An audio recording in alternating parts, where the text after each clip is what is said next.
بسم الله الرحمن الرحيم. السلام عليكم ورحمة الله وبركاته. إن شاء الله مقالكين وحين كهادتونا حلقة سوين كسوحيين كتابك أسوأ النساء في التاريخ هوينكي سويالك وحما هوينيدا كوباد أينو بلاوينا مقالكين وحوي حاسكي النبي نوح عليه الصلاة والسلام سيدا أينو كدركسنا هي القرآن الكريم كوحلو قولنا يا قصدي النبي نوح عليه الصلاة والسلام يقوم كيسي سيدا كل القرآن كوحو إنوفا فاهنا مددي ديريد نبي نوح عليه الصلاة والسلام قوم كيس دعوة ويري مدداس أو واحد سقال بقول يكون صنّا نبي نوح عليه الصلاة والسلام هذا أيوه سمري ونات كيس أنا يدبت أو كيسرين قوم كيسة مدد أنت أصلك ويري دعوة وقدام بينتي وحاي نقطة نتيجة إن أي نبي نوح عليه الصلاة والسلام أي روميان dadka kuwii ugu taagta darnaa uguna masaakiinsanaa bulshada inteedii kale iyo welibana qaraabadiisii intii ugu dhawaa oo ay ka mid ahayd xaaskiisu ay rumayn waayaan. haddaba qisadeena insha allahu tacaala waxaynu ku eegaynaa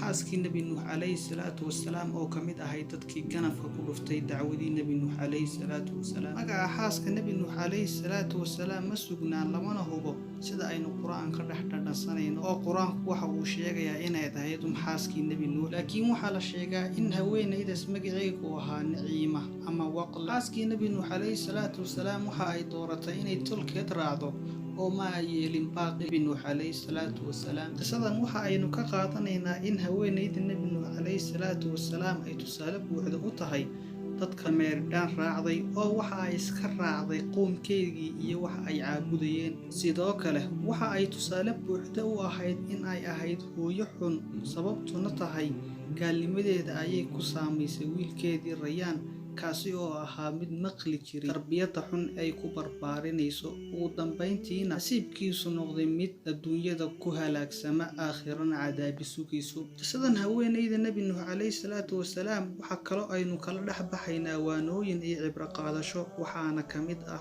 inuu allah subxaanahu watacaala ku saliday nebi nuux haweenaydiisii. sida aynu ogsoonay haweenaydu waxa ay kaalin buuxda ku leedahay horumarka suujkeega ama ninkeeda, oo haddii ay garab istaagi qalbigiisa iyo niyadiisa waa ay daciifaysaa. haddaba muhiimaddu waxa weeye in uu ninku doorto haweenay wanaagsan oo diin leh hadduu damco in uu guursado, sida uu rasuulkeena calayhi salaatu wasalaam inoo sheegayo fadfur bidaati diin. nebi nuux calayhi salaatu wasalaam qoomkiisii way beeniyeen ilaa in yar mooyaane, waxa ayna ku tilmaameen mid lunsan oo waala. haddaba haddaynu soo koobna sababihii ugu muhiimsanaa ee ay haweenaydii nebi nuux calayhi salaatu wasalaam iyo qoomkii oo dhani ay dacwada u qaadan waayeen, waxa ay ahayd waxa aad u saameeyey aaminidda oo waxa ay aaminsanaayeen waxyaabaha ilaahay qayrkii la caabudo ee taaguutka. haddaba markii qoomkii nebi nuux calayhi salaatu wasalaam dhag jala ku siin waayeen nebi nuux dacwadii uu ugu yeedhayay, ayaa allah subxaanahu watacaala qorqoomiyey duufaanana u soo diray, dhammaantoodna halkaas ayay ku halaagsameen. nebi nuux iyo intii rumaysana waa ay badbaadeen, waxa ayna raaceen doon. ibnu cabbaas allah ka raali noqday waxa uu leeyahay nebi nuux calayhi salaatu wasalaam dadka rumeeyey waxa ay ahaayeen 80 qof oo keliya, bulshada inteedii kalena ma aynan rumayn. allah subxaanahu watacaalana dhammaantood waa uu halaagay. haddaba qisadan waxa aynu ka faa'iidaysanaynaa